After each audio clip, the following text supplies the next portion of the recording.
नमस्कार मित्रांनो.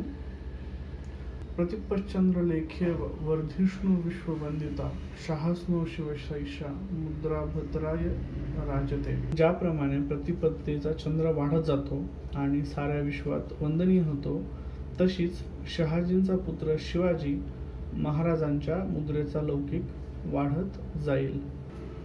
नमस्कार मित्रांनो, मी संदीप राजे नलावडे. लहान मूल जन्माला येते आणि ते वाचू लागते. ते वाचते आईचं प्रेम, आईचं वात्सल्य वाचते आणि मग हळूहळू ते तिथून पुढे त्याच्या आजूबाजूच्या लोकांचे हावभाव, त्यातून प्रकट होणारे त्या माणसांचे विचार वाचू लागते. मग ते आजूबाजूचा परिसर, झाडे झुडपे वाचू लागते. येणाऱ्या पक्ष्यांचे आवाज, प्राण्यांचे आवाज वाचू लागते. आणि म्हणून मी नेहमी म्हणतो की माणूस लिहायला शिकण्याआधीच वाचायला शिकतो. पण तुम्ही कधी विचार केलाय का की ज्या माणसाचे विचार आपल्याला ऐकायचे आहेत, ती समोर नसेल तर आपण काय करतो? आपण त्याच्या आठवणी वाचतो, आठवणीतून त्याचे विचार वाचतो.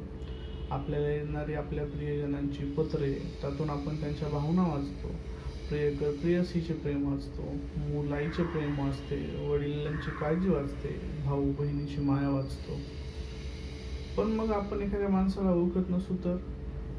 बरोबर, आपण त्याचे विचार त्याच्या पुस्तकातून वाचू शकतो. त्याची पुस्तके, त्याच्या कथा, कविता, शेरशायरी म्हणजे काय? त्या माणसाचे विचार, त्या माणसाची कृती जी आपण वाचतो, ती आपल्याला खिळवून ठेवते, ती आपल्याला बांधून ठेवते. मग आपण पुस्तकातून लेखकाचं मन वाचतो, त्यातून आपले त्या लेखकाबरोबर भावबंध जुळतात. तो आपल्याला आपल्या जवळचा वाटू लागतो. आपसुकच तो कुठे भेटला तर आपण त्याला आपला जिवलग नातेवाईक असल्यासारखं भेटतो, बोलतो. मीही असंच वाचू लागलो. सुरुवातीला माझी पाठ्यपुस्तके, नंतर शेजारच्या मित्रांची पाठ्यपुस्तके, नंतर माझ्या पुढल्या इयत्तेतल्या मुलांची पाठ्यपुस्तके, पेपर, मासिके, जे मिळेल ते वाचू लागलो. माझ्या वडिलांनाही वाचनाची आवड आहे. त्यांनी आणलेली पुस्तके, मृत्युंजयसारखी कादंबरी असेल, किंवा दक्षतासारखं पोलीस विभागाचं मासिक असेल, किंवा कायद्याची पुस्तके असतील, जे मला मिळालं ते मी वाचत गेलो. यातून अनेकांची भेट झाली, वेगवेगळ्या लेखकांची, कवींची, कवयित्रींची, केशवसूत, केशवकुमार, पु ल देशपांडे आणि आणखी बरेच, सांगता येणार नाही इतकी लोकांची भेट झाली.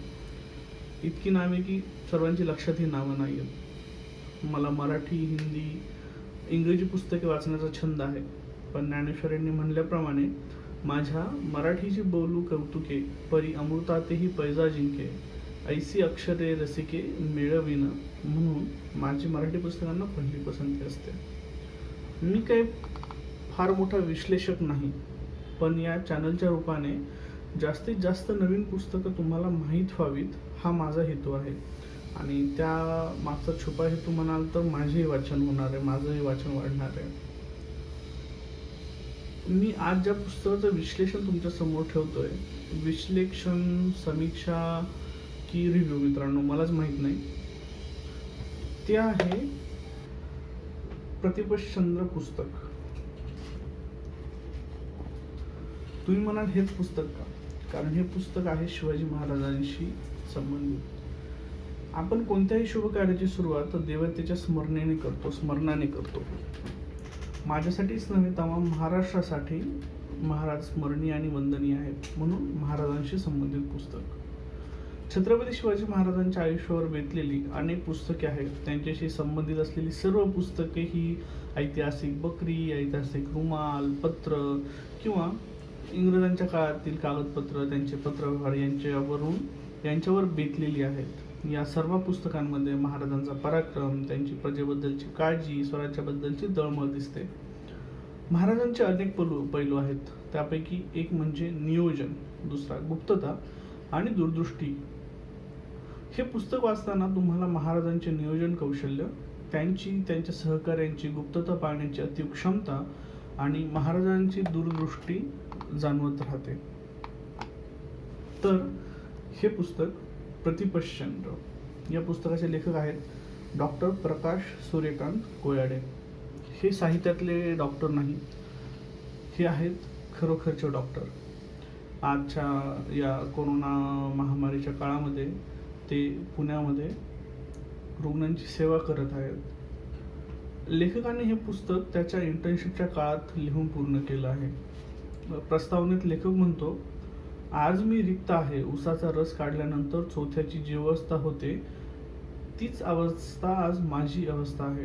मनात कसलीच भावना नाही, आणि ही भावना लेखक का व्यक्त करतो हे तुम्हाला पुस्तक किती खिळवून ठेवतं यावरून नक्कीच लक्षात येईल. ही एक रहस्याने भरलेली गूढ कादंबरी असून अशा प्रकारच्या लेखनासाठी तुम्हाला एक बैठक निर्माण करावी लागते. या वाचन प्रवासात वाचक ती बैठक सोडून जाणार नाही याची काळजी घ्यावी लागते, आणि लेखक यात नक्कीच यशस्वी झाला आहे. 6 जून महाराजांचा राज्याभिषेक.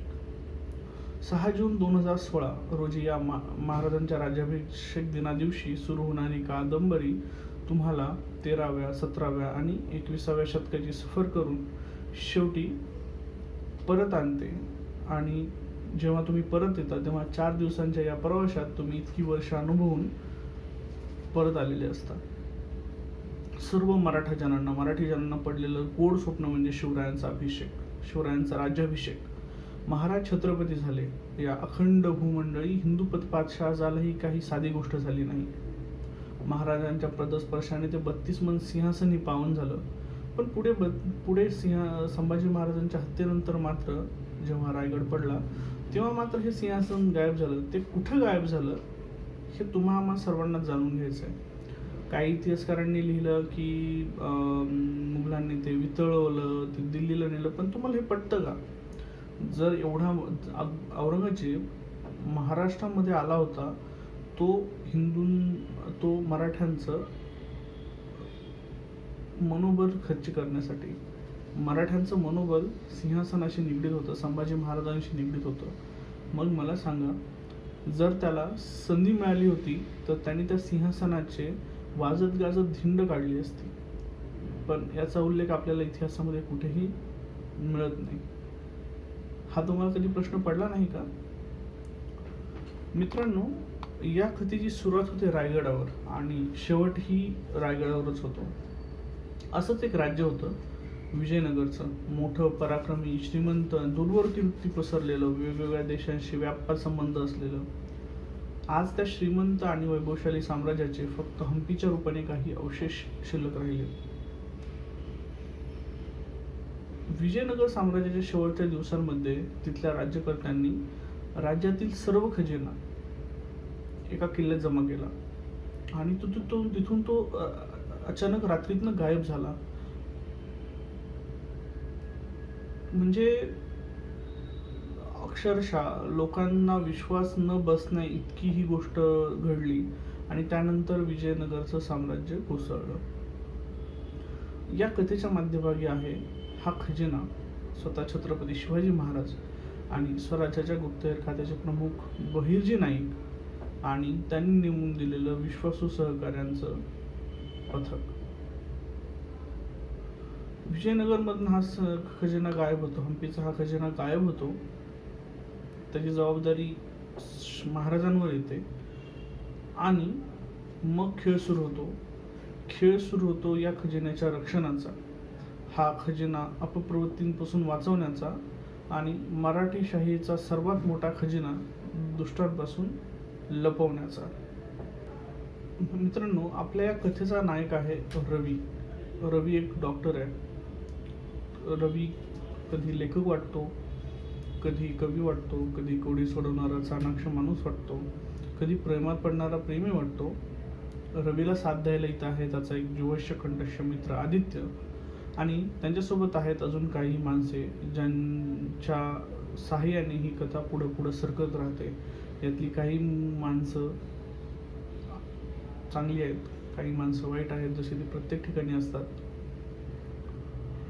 तुम्हाला एक गोष्ट मात्र नमूद करू इच्छितो की पुस्तकातून गरजेची पात्र कणखरपणे उभ्या करण्यात डॉक्टर प्रकाश यांना नक्कीच यश मिळाले. कथा पुढे सरकत असताना ज्या व्यक्तीने रवीला औरंगाबादेत बोलावलेले असते त्याचा खून होतो. त्या खुनाच्या आरोपामध्ये रवीला अटक होते. खुनाच्या आदल्या दिवशी ती व्यक्ती रवीला एक गिफ्ट देते. अटक झाल्यानंतर त्यांना एक मुलगी सोडवते. भेट दिलेल्या वस्तूंमधून पुढचा केलेला दिशानिर्देश, हम्पीची खाक झाडणारा इतिहास संशोधक आणि अक्षरशः मुंबईच्या मंत्रालयापासून ते राज्यपाल भवनापर्यंत चाललेला उंदर मांजराचा खेळ या तुम्हाला थेट दक्षिणेत नेऊन तुम्हाला तमिळनाडूच्या चिदंबरम मधल्या मंदिरातील सभागृह असेल, तिथल्या मंदिराच्या सोन्याच्या कौलांचे उभे केलेले वर्णन असेल, तुम्ही जागेला खिळून राहता आणि ते वाचत राहता. पुस्तक शेवटीला जाण्याची वाट पाहता. यातून लेखकाने केलेली मेहनत तुम्हाला दिसेलच. या गोष्टी प्रत्यक्ष पाहून त्यांचे तंतोतंत वर्णन तुम्हाला उपलब्ध करून त्याची तुम्हाला खिळून ठेवणारी मांडणी करण्यात लेखकाने खरंच किती कष्ट घेतले असतील याची तुम्हाला जाणीव होते. पुस्तकात वापरलेले संकेत, वेगवेगळ्या गोष्टींशी त्यांची घातलेली सांगड खूपच अद्भुत आहे.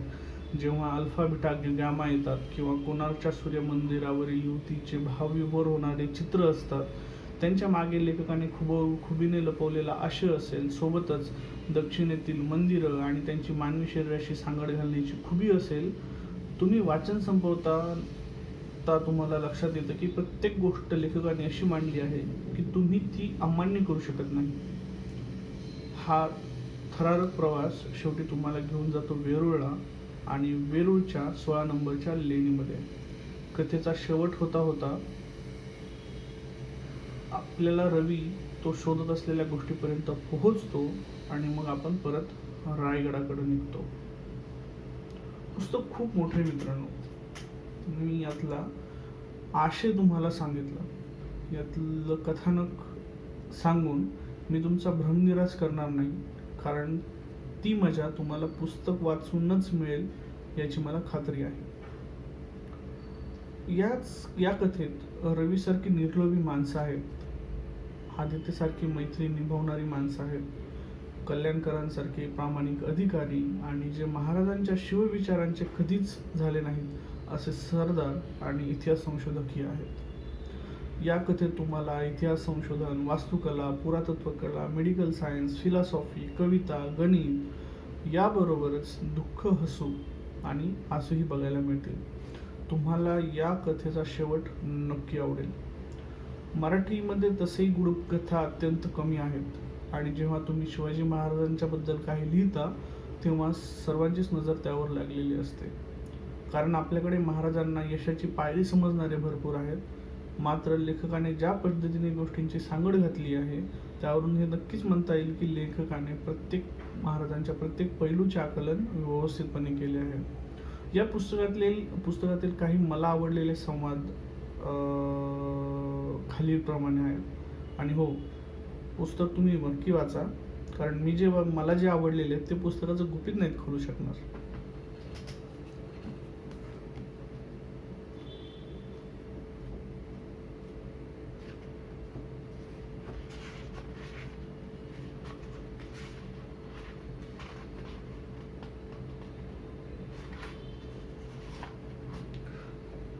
ज्यावेळेस आपण दारू पितो त्यावेळेस आपल्या डोळ्यांना ती दिसते, ओठांना तिचा स्पर्श होतो, नाकाला तिचा वास समजतो आणि जिभेला तिची चव समजते.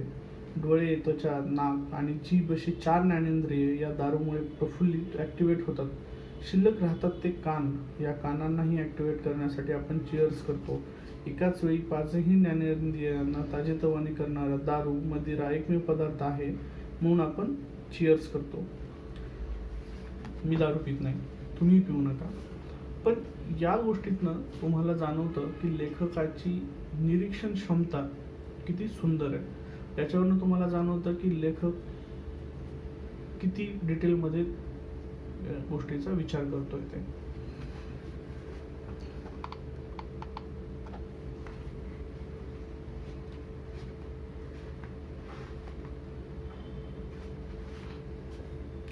या खेळातील राजा किंवा वजीर कोण आहे तेही आपल्याला माहीत नाही. एवढंच काय, कोणाला हरवायचंय तेही आपल्याला माहीत नाही. हा खेळ कोणी सुरू केला आणि का तेही आपल्याला माहीत नाही. विशेष म्हणजे या बुद्धिबळाची घरे किती याबद्दलही आपण अंधारात आहोत.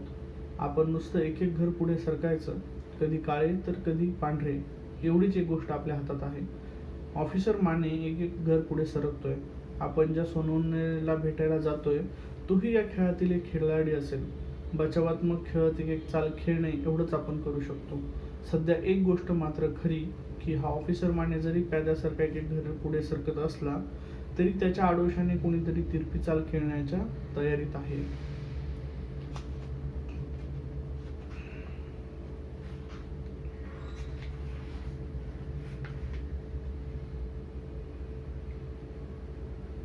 महाराज, आम्ही दोघांनी जर भर चौकाच्या मध्यभागात उभे राहून ओरडून सांगितले तर कोणीही विश्वास ठेवणार नाही. उलट आम्हालाच वेड्यात काढतील. एकतर लोक आता विजयनगर आणि त्याचा खजाना विसरून गेलेले आहेत आणि बाकीच्यांना केवळ अफवा या पलीकडे काही देणे घेणे नाही. दक्षिणेकडील हिंदू राज्य संपले. उत्तरेकडील राजपूत आणि जाट आजही मुघलांची गुलामगिरी करत आहेत. इतर छोटे मोठे राजे कसं तरी सुलतानी आणि अस्मानी संकटांपासून आपली राज्य सांभाळत आहेत. आमच्यासारखी कित्येक राजमंडळी आज परागंदाहून कुठेतरी विसावा शोधत भटकत आहेत. अशा वेळी महाराज, तुम्ही नाही तर मग कोण? आज उभ्या भारतात तुमच्यासारखा दुसरा राजा नाही. पुढे कधी एवढा मोठा राजा होणं शक्य नाही. आपलं गुप्तहेर खातं जरी सर्वात उत्तम असेल तरी आम्हा गुरु शिष्यांची नजर आपल्यावर खूप दिवसांपासून आहे. तुमच्या प्रत्येक स्वारीसाठी, प्रत्येक विजयासाठी आम्ही प्रार्थना केल्या, अनुष्ठानं केली. एक दिवस बातमी आली ती आपल्या राज्याभिषेकाची. आमच्यासाठी तो सर्वात आनंदाचा क्षण होता. विजयनगरच्या अस्तानंतर राज्याभिषेक झालेले तुम्ही एकमेव राजा आहात. तुम्हीच सम्राट आहात. तुम्हीच छत्रपती आहात. महाराज, तुमचा राज्याभिषेक झाला आणि खजान्याला राजा मिळाला. गेल्या 150-200 वर्षांपासून विजयनगर नाही, राजगुरू नाही की राजपुत्र नाही, तर तो प्रत्यक्ष खजाना तुमची वाट पाहत पडू नाही. त्या खजान्याला मुक्ती द्या, त्याचा तुम्ही स्वीकार करावा, हीच विनंती आहे.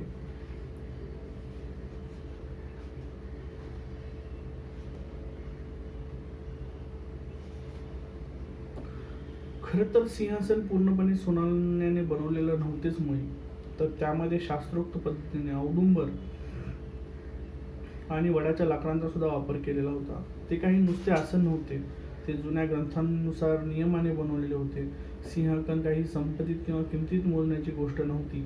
त्याच्या निर्माणासाठी या महाराष्ट्राने एक पिढी ओवाळून टाकली होती. हजारो ज्ञात अज्ञात मावळ्यांच्या रक्ताने घडवलेलं ते तख्त होतं. सिंहासन म्हणजे महाराष्ट्राची अस्मिता. या जगात शेकडो राजे होऊन गेले. कोणी स्वतःचे तख्त उभारले तर कोणी दुसऱ्याच्या तख्तावर मान ठोकली, बाकीच्यांनी केवळ आसने उभारली. महाराज एकमेव होते ज्यांनी सिंहासन उभारले. त्या सिंहासनावर बसलेला सिंह कधी पाहता आला नाही, पण ते सिंहासन पाहायची इच्छा आहे. मरण्याआधी केवळ एकदा सुवर्ण सिंहासन पाहावं, आता हीच इच्छा आहे. बाकी काहीच नको, काहीच नको.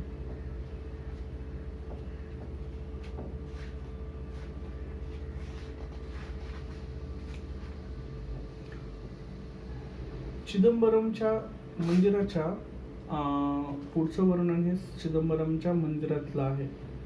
तुम्ही हे जेव्हा वाचता तेव्हा तुम्हाला याची जाणीव होत राहते की हे केलेलं वर्णन तुम्ही नकारू शकत नाही. म्हणजे या पूर्ण मंदिरामध्ये 9 मोठे मोठे दरवाजे आहेत. मानवी शरीरातील 9 छिद्र, 2 डोळे, तोंड वगैरेंचं प्रतीक हे दरवाजे आहेत.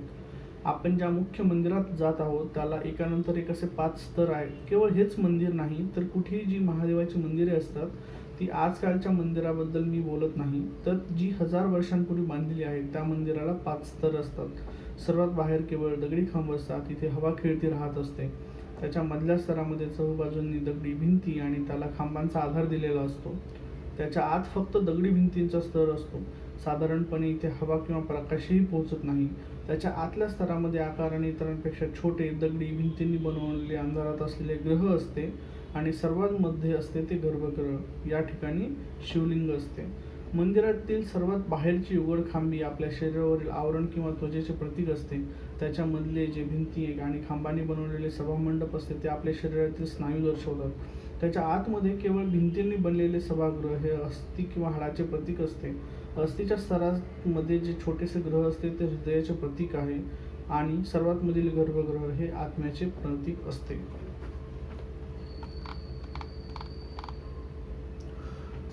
प्रतिप्रसंग मित्रांनो एक प्रेमात पडणारी कादंबरी आहे. तुम्हाला ही कादंबरी वाचून तुम्ही जो वेळ हिच्यासाठी द्याल तो नक्कीच सार्थकी लागला असं तुम्हाला वाटेल. मी जी काही पुस्तकं वाचली छत्रपती शिवाजी महाराजांबद्दल असतील, छत्रपती संभाजी महाराजांबद्दल असतील किंवा मराठेशाहीबद्दल असतील किंवा पेशव्यांबद्दल असतील, त्याच्यामध्ये मला सर्व पुस्तके ही पराक्रमाची गाथा सांगतात. फार कमी पुस्तके आहेत मराठीमध्ये जी गूढ कथा कादंबऱ्या याच्याबद्दल आहेत शिवाजी महाराजांबद्दल. त्याच्यापैकी हे एक पुस्तक आहे. अजून एक पुस्तक आहे मुरलीधर खैरनार यांचं शोध. तेही मी लवकरच तुमच्या भेटीला घेऊन येईल. तुम्हाला हे पुस्तक हवं असल्यास त्यासाठीचा संपर्क क्रमांक मी खाली देतोय. आणि माझा हा व्हिडिओ आवडला असेल तर माझं हे चॅनल नक्की सबस्क्राईब करा. सोबत बेल आयकन नक्की दाबा, म्हणजे तुम्हाला पुढील पुस्तकाची समीक्षा, विश्लेषण किंवा रिव्ह्यू पाहता येईल. तुम्हाला माझ्या या व्हिडिओमधलं काय आवडलं ते सांगा मला व्हिडिओच्या कमेंटमध्ये. आणि तुमचे काही सजेशन्स असतील, तुमचे काही विचार असतील ते नक्की मांडा. धन्यवाद.